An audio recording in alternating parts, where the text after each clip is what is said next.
Salut à tous, bienvenue dans cette nouvelle vidéo où je vais te parler de ma décoration d'automne. Mais d'abord, je vais me faire un petit café dans cette petite tasse automnale.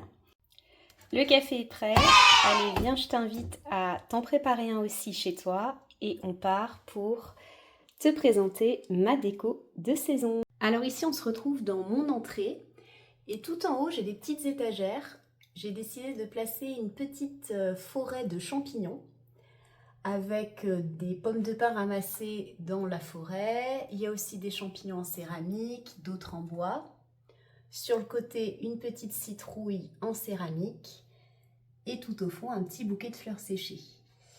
Alors, je ne sais pas si je vais être assez grande pour te montrer la deuxième étagère, mais il n'y a pas grand-chose à part le petit hérisson et encore une citrouille. Et ce que j'aime beaucoup dans ce coin-là, c'est que dès que tu rentres dans la maison, tu as déjà une déco de saison.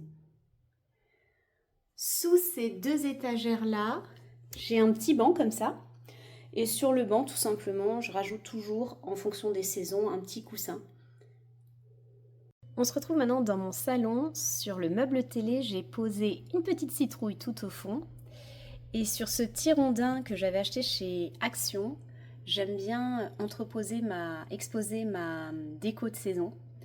Donc tu verras dans la version de nuit, quand tout sera allumé, c'est magnifique. Notamment cette petite lampe Lava Matmos qui diffuse une lumière orange qui est juste hyper réconfortante le soir. Sous le meuble, il y a une petite niche. Bon là, j'ai rien fait de bien compliqué, c'est juste une bougie que j'avais achetée chez Maison du Monde que je n'allume jamais et encore une citrouille. Tout au bout de ce meuble-là, ah oui, j'aime bien mettre les petits fonds un peu automnaux sur la télévision. Donc tout au bout, j'ai le petit fantôme que je t'avais présenté la dernière fois, qui vit ses derniers instants, parce qu'à la fin de la semaine, je dégaine la déco de Noël.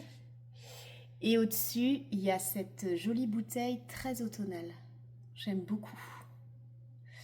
Sur le côté, j'ai un petit carrousel qui vient de chez Flying Tiger.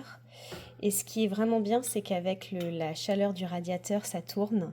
Enfin, c'est très mignon. La table basse, j'ai pas fait grand chose. J'ai juste mis un petit plateau là en forme de feuille qui est magnifique, qui vient de chez Maison du Monde, mais c'est une ancienne collection, donc je sais pas si tu le retrouveras. Avec une petite citrouille qui s'allume. Je te ferai une version nuit de cette vidéo pour te montrer. Je voulais aussi te montrer mes housses de coussin que je change à chaque saison. Donc là, c'est une belle housse citrouille. Et puis derrière, voilà, j'avais mis une housse jaune pour qu'il y ait des petites couleurs automnales. Coucou le chat. Tout au-dessus, tu as tout un pan de mur avec une guirlande. Je ne sais pas si on la voit bien, la vidéo, qui vient de chez Ikea. Lorsqu'elle sera allumée ce soir, tu verras, j'adore l'allumer. Et puis, je rajoute la petite lampe lava là-bas, la petite citrouille qui est sur ma table basse et ça fait une ambiance hyper réconfortante pour les soirées d'automne. Sur la table de la salle à manger, j'ai mis un joli bouquet de fleurs séchées et j'avais adoré ce petit vase que j'avais trouvé chez B&M avec les petits sapins là en relief, je trouve ça très mignon. Et juste à côté, tu as une bougie de charroux qui sent divinement bon et celle-ci en revanche, je l'allume quand je viens travailler à la table. Les toilettes sont aussi passées en mode automne avec ce petit champignon que j'avais trouvé chez Action dans lequel j'ai mis du produit pour que ça sente bon. Et sur le petit plateau, des petites citrouilles encore qui sont très mignonnes. Dans la cuisine, j'ai accroché cette jolie guirlande de chez Action. Je t'en avais parlé la dernière fois, elle est magnifique mais très très fragile. Et j'ai réussi finalement à la réparer en décalant un peu toutes les citrouilles. Donc j'ai mis des petits crochets, tout simplement, je ne sais pas si tu les vois, au niveau du, comment on appelle ça, du coffre de volet. Et je l'allume pas, mais je trouvais que ça rendait vraiment bien dans la cuisine, ça fait aussi une petite touche d'automne. Dernier petit détail déco dans la cuisine, ces petits torchons que j'ai trouvés chez Primark. À chaque saison, je change les torchons. Celui-ci, je le trouvais magnifique avec ses petits détails, le petit renard, les feuilles, les citrouilles. Ben écoute, puisqu'on est dans la cuisine, je te propose de faire une petite recette réconfortante pour cet automne. C'est parti! Pour cette recette, tu auras besoin d'un potiron, d'un oignon rouge,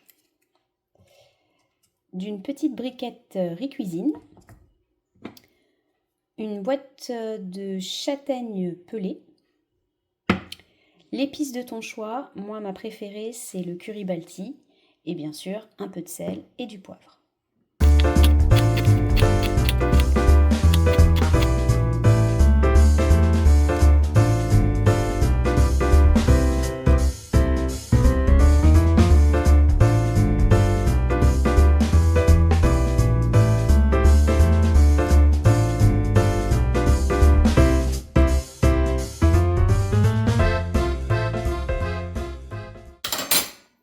Alors, où j'en suis? Donc, dans ce saladier, j'ai mis le potiron coupé en petits morceaux. Je ne l'ai pas épluché parce que c'est un potiron qui vient du jardin. J'ai fait revenir mes oignons, ils sont donc dans le saladier. Et dans le saladier, il y a aussi les châtaignes qui ont été coupées en petits morceaux.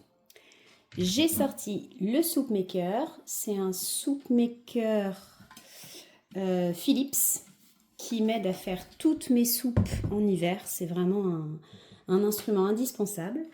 Et ce que je vais faire, c'est que je vais tout simplement transvaser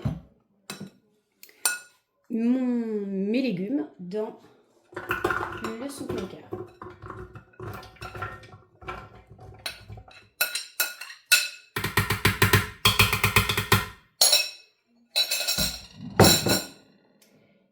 Il ne me restera plus qu'à ajouter ma briquette de riz cuisine.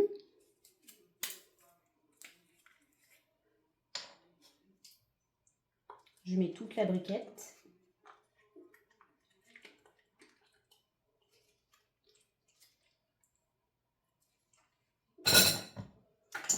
Pas mal de curry balti parce que c'est l'épice que je préfère, mais tu peux mettre autre chose.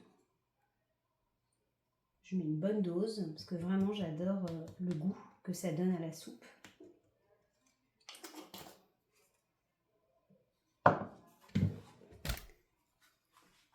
Ça donne ça. J'ai plus qu'à ajouter de l'eau, le sel, le poivre et ensuite le robot va tout faire.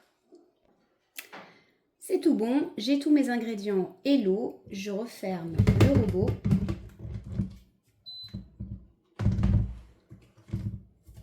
Voilà. Je sélectionne la soupe avec tous les ingrédients qui vont être cuits en morceaux, parce que vous pouvez aussi sélectionner la soupe avec des morceaux. Ça, c'est pour faire des compotes, et le dernier pictogramme, c'est pour faire des smoothies. J'ai plus qu'à appuyer sur lecture, et on se retrouve dans 20 minutes.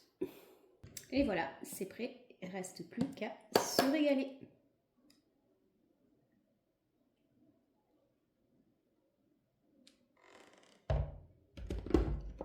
Je rajoute quelques petites graines de courge pour le côté croquant.